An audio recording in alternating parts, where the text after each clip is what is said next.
ឆ្លៀតពេលទំនេរកាប់ចេកឲ្យម៉ែគាត់យកទៅលក់ឲ្យឈ្មួញដើម្បីឈ្មួញយកទៅលក់បន្តអញ្ចឹងណាបងប្អូនហើយក៏ឆ្លៀតពេលទុកចេកចំនួន2ស្និតដើម្បីធ្វើនំហូបតាមចេញវីដេអូដំបូងគឺខ្ញុំបណ្ដើរកង់ហើយនឹងកន្ត្រកដើម្បីយកទៅកាប់ចេកអញ្ចឹងណាបងប្អូនហើយជាពិសេសគឺចេកនេះគឺវាទុំដើមទីបងប្អូនអើយគ្រាន់តែខានឃើញផាយជាមួយសប្តាហ៍ទេនិយាយពីថាទុំឡើង4-5ស្តងតែម្ដងហើយជាពិសេសហ្នឹងគឺទុំចេកណាំវ៉ាអញ្ចឹងណាបងប្អូនមួយស្តងហ្នឹងគឺទុំផាយជា2ទៅ3ស្និតទៅហើ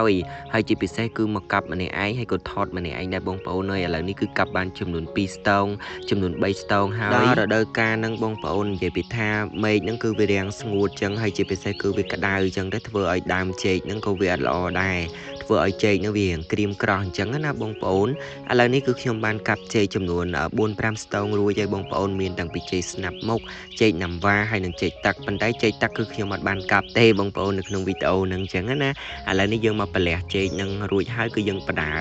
កង់យកមកផ្ទះវិញអញ្ចឹងទៅបងប្អូនហើយម៉ែគាត់ក៏បានដុបចេកហ្នឹងបងប្អូនដុបម៉ូតូយកទៅឲ្យឈ្មួញតែម្ដងហើយឥឡូវនេះគឺយើងឈានចូលមកដល់វីដេអូនៃការធ្វើនំអំបែងចេកតែម្ដងបងប្អូនងាយទេបងប្អូនសម្រាប់ការធ្វើនំអំបែងចេកបងប្អូនគឺយើងមានល្ងខ្មៅហើយនឹងម្សៅឆាក៏បានហើយនឹងម្សៅពោតក៏បានដែរបងប្អូនហើយបន្ទាប់មកគឺបងប្អូនមកបកជាមួយនឹងស្បកចេកណាំវ៉ាដែលវាទុំហ្នឹងបងប្អូនហើយជាពិសេសគឺយើងយកចេកហ្នឹងវារៀងទុំចូលបន្តិចប៉ុន្តែគឺអត់ឲ្យទុំចូលដល់ថ្នាក់សបកវាខ្មៅទេបើសិនជាយើងទុំចូលដល់សបកខ្មៅពេកក៏យើងហូបអត់ឆ្ងាញ់ទេបងប្អូនពេលដែលយើងធ្វើនំទៅគឺវារៀងជ្រីអញ្ចឹងណាវាអត់សិតល្មួតទេបន្ទាប់មកគឺយើងចាប់ផ្ដើមយកសមួយមកកិនបងប្អូនបើសិនជាបងប្អូនបុកនឹងត្បាល់ក៏បានដែរប៉ុន្តែសម្រាប់ខ្ញុំគឺចេកនេះគឺរៀងទុំដែរហើយរៀងជ្រៃខ្លាំងដែរអញ្ចឹងខ្ញុំយកសមកចុចសកត់វាអញ្ចឹងទៅឥឡូវនេះគឺវាបានម៉ត់លបាយចូលគ្នាម៉ត់ទៅហើយគឺយើងចាប់ផ្ដើមដាក់ជាមួយនឹងល្ងខ្មៅ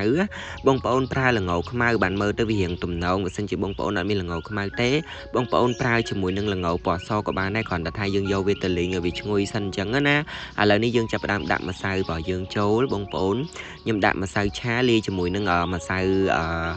ពោតបន្ទាប់មកគឺយើងចាប់ផ្ដើមច្បល់វាបងប្អូនបាទគឺច្បល់វាធ្វើម៉េចឲ្យវាសព្វល្បាយជាមួយនឹងម្សៅហើយនឹងល្ងខ្មៅរបស់យើងអញ្ចឹងណា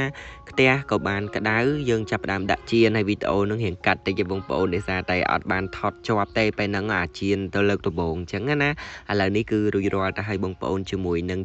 នំចេកអំបែងបងប្អូនបាទគឺយើងធ្វើនំអំបែងចេករសជាតិចេកបើសិនជាបងប្អូនចង់ធ្វើរសជាតិអីគឺបងប្អូនអាចធ្វើរសជាតិនឹងបានគ្រាន់តែបងប្អូនមានផ្លែឈើដែលបងប្អូនចង់លាយជាមួយនឹងម្សៅអញ្ចឹងណាបងប្អូនវីដេអូនេះក៏សង្ឃឹមថាពុកម៉ែបងប្អូនយើងពេញចិត្តនឹងជួយគាំទ្រនិងចុច Subscribe ចុចជាវឲ្យ Channel YouTube បងប្អូនម្នាក់មួយបាទអរគុណច្រើនបងប្អូនទាំងអស់គ្នាជូនពរសំណាងល្អនិងសុខភាពល្អជម្រាបលា